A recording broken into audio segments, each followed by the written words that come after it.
ایک حدیث میں آپ کو بیان کرتا ہوں۔ حدیث قدسی میں آیا ہے کہ اللہ تعالیٰ نے حضرت موسیٰ علیہ السلام سے فرمایا کہ اے موسیٰ، میں نے چار چیزوں کو چار خاص مقاموں پر رکھا ہے، اور وہ لوگ جو چیزیں دوسرے مقاموں میں طلب کرتے ہیں تو وہ ان کو کیسے مل سکتی ہیں، وہ ان چیزوں کو کیسے پا سکتے ہیں؟ ایسا نہیں ہو سکتا۔ جس مقام پر میں نے رکھی ہیں ادھر سے ہی ملیں گی، ادھر سے ہی پا سکتے ہیں۔ نمبر ایک، میں نے عزت کو خالق کی خدمت میں رکھا ہے، اور لوگ عزت کہاں تلاش کر رہے ہیں؟ بادشاہوں کے دروازوں پر عزت ڈھونڈ رہے ہیں، بادشاہوں کے دروازوں پر عزت کو تلاش کر رہے ہیں۔ تو بتاؤ، میں نے عزت خالق کی خدمت میں رکھی اور وہ بادشاہوں کے دروازوں پر ڈھونڈ رہے، تو کیا عزت پا سکتے ہیں؟ دوسری چیز، میں نے راحت کو جنت میں رکھا ہے اور لوگ دنیا میں طلب کرتے ہیں۔ بتاؤ، دنیا کے پیچھے لگ کر دنیا کی چیزوں کو جمع کرنے میں، آسائشوں کو حاصل کرنے میں کیا کسی نے کبھی سکون پایا ہے؟ راحت جنت میں ہے، سکون جنت میں ہے، دنیا میں نہیں ہے۔ دنیا میں جو پیچھے لگے گا کیا وہ راحت پا سکتا ہے؟ نمبر تین، میں نے علم کو فاقہ کشی میں رکھا ہے، اور لوگ شگم سیری میں ڈھونڈتے ہیں۔ علم حاصل ہوتا ہے جب بھوک لگی ہو، پیاس لگی ہو۔ دیکھا نہیں مدارس کے اندر چٹائیوں پر بیٹھنے والے، کھانے کی پرواہ نہیں ہے، پینے کی پرواہ نہیں ہے، مل گیا کھا لیا، نہیں ملا شکر ادا کیا، اور ملا بھی کیسا سب جانتے ہیں۔ تو میں نے علم کو فاقہ کشی میں رکھا ہے، لوگ شکم سیری میں ڈھونڈتے ہیں۔ تو بتاؤ، ایسے علم حاصل ہوتا ہے؟ آگے بڑی عجیب بات ہے، غور و فکر کرنے کی بات ہے، جھنجھوڑ دینے والی باتیں ہیں آگے جو میں بیان کرنے لگا ہوں۔ حدیث قدسی کا حصہ ہے، اے آدم کے بیٹے، سخت تعجب کا مقام ہے، سخت تعجب کا مقام ہے۔ کیا؟ جس کو مرنے کا یقین ہے، جس کو مرنے کا یقین ہے، اس کا دل کیوں خوش ہونے کو چاہتا ہے؟ صحابہ کرام کھلکھلا کر ہنس رہے ہیں۔ آپ تشریف لائے، آپ نے دیکھا کہ کھلکھلا کر ہنس رہے ہیں۔ فرمایا، اگر تم موت کو کثرت سے یاد کرو تو جو کیفیت میں دیکھ رہا ہوں یہ پیدا نہ ہو۔ جس کو اس بات کا یقین ہے کہ مر جانا ہے، وہ پھر خوش ہونے کو پسند کرے گا؟ وہ تو موت کی تیاری میں لگ جائے گا، اوہو ابھی اچک لیے جائیں گے، ابھی اچک لیے جائیں گے، ابھی وقت آ جائے گا، ابھی فرشتہ آ جائے گا۔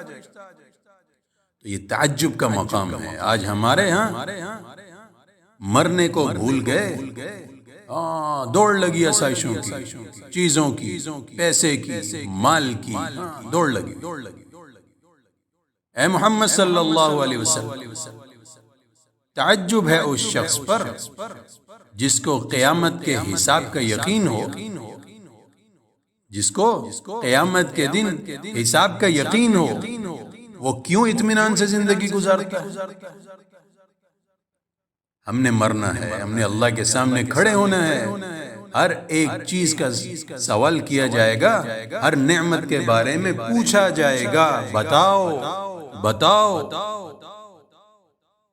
ہر چیز کا حساب دینا ہے، اور پھر بھی ہم اطمینان سے زندگی گزار رہے ہیں۔ اعتدال، میانہ روی، تھوڑے پہ راضی رہنا، تھوڑے پہ شکر ادا کرنا، مل گیا ٹھیک، نہ ملا صبر کر لینا، یہ چیز۔ اور تعجب ہے اس شخص پر جس کو قبر میں جانے کا یقین ہو، جس کو قبر میں جانے کا یقین ہو وہ کیوں عبادت الہی میں سستی کرتا ہے؟ قبر آخرت کی منزلوں میں سے سب سے پہلی منزل ہے، واسطہ پہلے قبر سے پڑھنا ہے۔ قبر میں پاس آگے پاس، قبر میں فیل آگے فیل، تو واسطہ قبر میں پڑھنا ہے، اور میرا اور آپ کا یقین ہے قبر میں جانا ہے، پہلی منزل قبر ہے۔ اور پھر کیوں عبادت الہی میں سستی ہوتی ہے؟ کیوں عبادت الہی میں سستی ہوتی ہے؟ کیوں غفلت ہوتی ہے؟ نمازوں کا حال دیکھ لیں، 98% لوگ نماز نہیں پڑھ رہے، مسلمان ہیں، قرآن نہیں پڑھنا آتا، رمضان آ جائے روزوں سے دوری، تراویح سے دوری، مالدار بیٹھے ہوئے ہیں حج سے بھاگتے ہیں، مالدار بیٹھے ہیں زکوٰۃ دینے سے عاری، سستی کیوں ہے؟ اور تعجب ہے اس شخص پر جسے روز آخرت اور وہاں کی نعمتوں کا یقین ہو، آخرت میں کھڑے ہونے کا یقین ہو، وہاں کی نعمتوں کے ملنے کا یقین ہو، پھر بھی وہ دنیا میں آرام سے رہتا ہے۔ آرام سے رہنے کا کیا مطلب؟ غافل، غفلت کی زندگی گزار۔ آخرت کی تیاری ہونی چاہیے، آخرت کی نعمتوں کے حصول کی کوشش ہونی چاہیے، طلب ہونی چاہیے، بھاگ دوڑ ہونی چاہیے، مقابلہ ہونا چاہیے، مسابقہ ہونا چاہیے، ایک دوسرے سے سبقت ہونی چاہیے۔ اور تعجب ہے اس شخص پر جس کا علم فقط اس کی زبان پر ہے، اس کے دل میں کوئی اثر نہیں ہے علم کا۔ کسی کو بھی اٹھا لو، کسی مسئلے پر بحث کر لو، لگے گا یہی کہ سارا علم ہی اس کے پاس ہے، سارا علم ہی اس کے پاس ہے، لیکن دل میں اس علم کا کوئی اثر نہیں ہے، اس علم پر عمل کوئی نہیں۔ اس کو علم نہ کہیں گے، اس کو نالج کہیں گے۔ علم وہ ہے جو عمل پر کھڑا کرتا ہے۔ اور تعجب ہے اس شخص پر جو ظاہری اعضاء کو دھو کر پاک کرتا ہے، منہ دھو لیا، چہرہ دھو لیا، دان صاف کر لیے، کان صاف کر لیے، سر میں شیمپو کر لیا، اچھا صابن استعمال کر لیا، ہاتھ پاؤں دھو لیے، لگے ایسے کہ بہت پاک صاف ہیں، اور اس کا دل گناہوں کی آلائش سے پاک نہیں، دل گندگی سے بھرا پڑا، گناہوں سے بھرا پڑا، اللہ اور اس کے رسول کی نافرمانی سے بھرا پڑا، تو کیا فائدہ ہوا؟ کوئی فائدہ نہیں۔ دل صاف ہو گناہوں سے، گندگی سے، میل سے، دل صاف ہونا چاہیے۔ اور تعجب ہے اس شخص پر جو لوگوں کے عیب ڈھونڈنے میں مشغول ہے اور اپنے نفس کے عیب کی بالکل بھی خبر نہیں۔ میرے اندر کیا گند ہے، میرے اندر کیا کمی ہے، کیا کوتاہی ہے، کیا غلطی ہے مجھ میں، کیا عیب ہے، اس سے بالکل بے خبر۔ اور فلانے کے اندر یہ بھی ہے، وہ بھی ہے، فلانا ایسا، فلانا ایسی، بس دوسروں کے عیب ڈھونڈنے میں مشغول، اپنے نفس کے عیب کی بالکل بھی خبر نہیں۔ تعجب ہے، تعجب۔ اور تعجب ہے اس شخص پر جو اللہ تعالیٰ کو عالم الغیب ہر وقت حاضر ناظر جانتا ہے، پھر بھی اس کی نافرمانی کرتا ہے۔ اللہ دیکھ رہے ہیں، اللہ سن رہے ہیں، اللہ جانتے ہیں، اللہ ہر وقت موجود ہیں، ہماری شہرت سے زیادہ قریب ہیں، ہر حرکت پر نظر رکھے ہوئے ہیں، پھر بھی اس کی نافرمانی ہوتی ہے، پھر بھی اس کی حکم کی خلاف ورزی ہوتی ہے، پھر بھی اس کی حکم عدولی ہوتی ہے، تو ایسے شخص پر تعجب ہے۔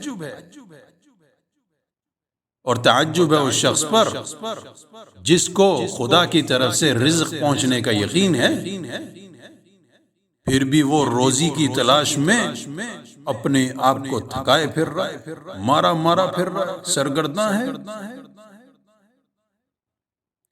حدیث میں آتا ہے جو میری تھوڑی دی ہوئی روزی پر راضی ہو گیا، میں اس کے تھوڑے عمل پر راضی ہو جاؤں۔ کیسی بھاگ دوڑ لگی ہوئی ہے، ایک نوکری کرنے والا دوسری کی پارٹ ٹائم کی تلاش میں ہے، ایک فیکٹری والا دوسری کی، ایک دکان والا دوسری دکان کی ہے، ایک مربے کا مالک دوسرے مربے کی فکر، ایک قلعے کا مالک دوسرے قلعے کی فکر ہے۔ بھاگ دوڑ بھاگ دوڑ، ایسی بھاگ دوڑ میں غفلت، نافرمانی، اللہ کی ناراضگی۔ تو یہ جو لوگوں کا تذکرہ ہوا، ایسے لوگوں پر اللہ تعجب کرتے ہیں کیسے زندگی گزار۔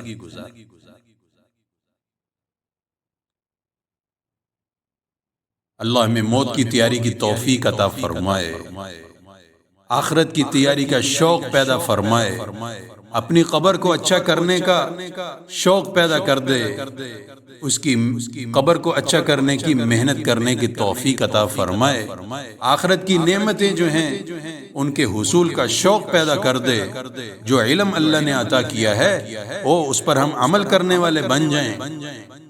جس طرح ہم ظاہری اعضاء کو دھوتے ہیں، اپنے دلوں کو گناہوں سے پاک کر لیں، اپنے دل کو گناہوں سے دھو لیں، لوگوں کے عیب تلاش کرنے سے رک جائیں، ہم اپنے اندر جو عیب ہیں، کمی کوتاہیاں ہیں، ان کو دور کرنے کی کوشش کریں۔ ہر وقت اس بات کا استحضار ہو اللہ دیکھ رہے، سن رہے، جانتے ہیں، جو بھی کر لو، اونچی آواز سے، پست آواز سے، چھپ چھپا کر، علل اعلان، اللہ دیکھتے ہیں، اس کی ہم نافرمانی سے بچ جائیں۔ رزق مقدر ہے، جو رزق اللہ نے دیا اس پر شکر ادا کریں، صبر کریں۔ اس حدیث کو اچھے طریقے سے یاد کریں، گھروں میں جا کر سنائیں، اس سے دنیا بھی بن جائے گی، آخرت بھی بن جائے گی۔